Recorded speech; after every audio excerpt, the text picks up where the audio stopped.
Hi guys, today we will talk about how to fix hacked Telegram account on settings. We will click here on settings, then we come here to settings window and we will go down.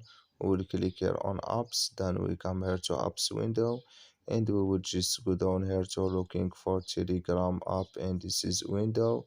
We will go down and we will click here on Telegram, then we come to this is window. We will click here on for stop and we will click here on OK, and we will just click here on storage. Then we come to storage window.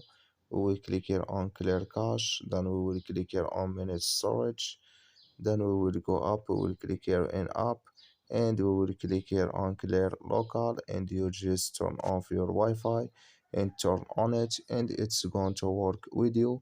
So that's all. Thank you for your watching. Don't forget to support us by like and subscribe, and see you in next video.